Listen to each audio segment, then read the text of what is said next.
yapabiliriz. Fatura biz işledik. Hak edişler tamam. Bir yapının 2010 Doğalgaz dağıtım ihalesi yapıldıktan sonra 2017 senesinde altyapı yatırımlarına başlandı. 2018-2019 senesinde de süratli bir şekilde altyapı çalışmalarına önem vererek şu anda toplamda Ağrı ve Doğu Beyazıt'ta şebeke büyüklüğümüz 400 bin metreyi aşmış durumda. Yaklaşık olarak konuşuyoruz. 400 bin metreyi aşmış durumda. Buna bağlı olarak 2 tane istasyonumuz, bölge regülatörlerimiz vesaire. Dediğim gibi çok ciddi bir yatırım yapmış bulunmaktayız şu anda. Şu anda doğalgaz metreküpü burada 1,90 o civarlarda. O civarlarda. Şimdi diğer enerji türleriyle kıyaslamaya geldiği zaman özellikle doğalgaz mutfakta. Mutfakta çok net bir şekilde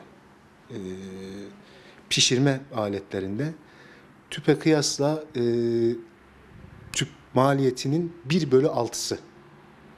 Yani 60 lira mesela tüp, doğalgazdaki karşılığı 10 TL. Hakeza sıcak su ihtiyacında, sıcak su sarfiyatında.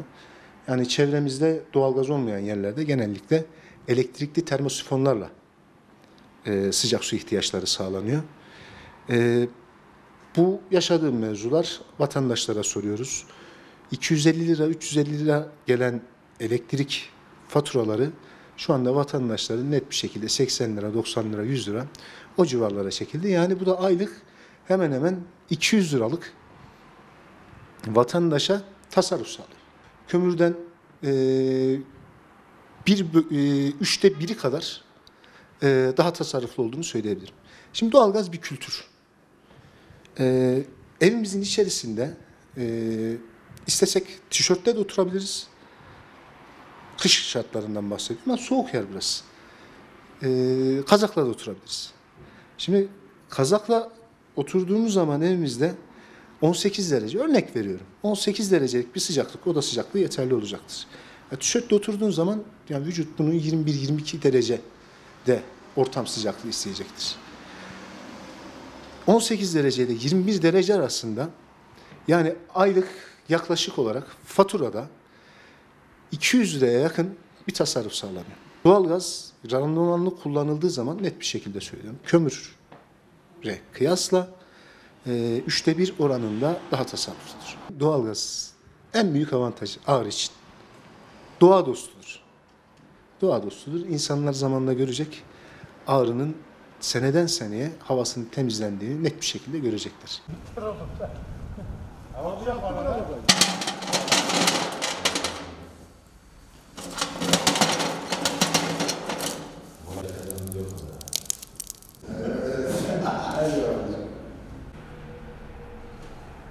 Kalifer kömürünün satış fiyatı 1450 TL nakit ya da kredi kartı taksitli satışlarımız şu an mevcut. Doğalgazdan dolayı şu an işlerin %35, %40 oranından düşmesi. Tabii fiyatlar hani doğalgaz geçti diye herhangi bir etki yapmadı. Sadece doların biraz düşüşünden kaynaklanan fiyatlar geçen sene nazaran şu an fiyatlar biraz düştü. Şu an satışlarımız devam ediyor. Şu şekilde doğalgaz Ağrı'nın soğuğu meşhur. Yani biliyorsunuz eksi 35'lerde falan. Yani bu 35 derece olan havalarda doğalgazın ısınma sisteminde sıkıntı yaratacağı görülüyor. Yüksek ısınmadan şunu çıkarıyorum. Yani yüksek ısınma konusunda insanlar ısınabilirse yüksek faturalarla karşılaşacaklar. Malumunuz memlekette fakir kesim çok olduğu için doğalgaz ilerleyen dönemlerde tekrar kömüre geri dönüş sağlanacağına eminim yani. Bu mevsimde, bu havada ortalama 700 milyon gibi bir uçuk rakam gelmesi insanları ilerleyen dönemlerde tedirgin edecektir yani. Tekrar kömüre dönüş sağlanacak. Odun şu an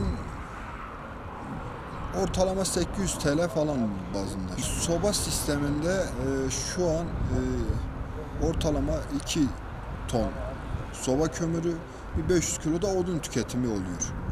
Ama kaliferde biraz daha fazla oluyor rakam. Rakamda onu 3 tonla 2,5 ton arası gibi rakamlar değişiyor. 2 ton kömürle 500 kilo odun ortalama şu an 3,5 gibi bir fiyattan denk geliyor. Kaliferli sistemde biraz daha fazla. Kaliferde bir ailenin tüketimi yıllık 3 ton gibi bir kömür. O da işte odunla baz aldığın zaman o da 4.000-4.500 lira falan buluyor yani.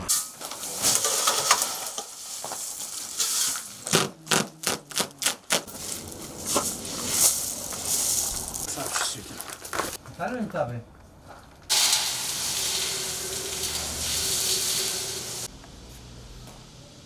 Herkesin güzel mi? Merhaba. Seni ben şükür.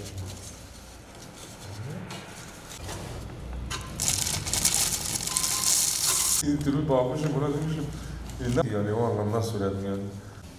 Yani öyle. Şu an kabuk işiyle uğraşıyorum. Şam fıstığı kabuğu, ceviz kabuğu, badem kabuğu, fındık kabuğu. Hem kaloriferler için hem sobalar için. Fiyatlar şu anda 700-800 arası. 700 lira ile 800 lira arası değişiyor. Şu an kabuk kömürle kıyaslarsak kabuk daha avantajlı. %35, %40 daha avantajlı. Hem kabuğun temizliği olsun hem çevre zararı olsun. Çevre zararı yok kabuğun, dumanın çevre zararı yok. Artı bunun külü pisliği yok, temiz. Bir aile normal 1800-2000 lira arası kabuk yakar. Öyle diyeyim. Evet. Yani 3 ton civarı. Kömür de 8000-8200 kalorili, bu da 8000 kalorili. Kalorisi aynıdır. Ya bu daha az yakarsın bunu. Yani diyorum ya bu daha çevre zararsızdır bu.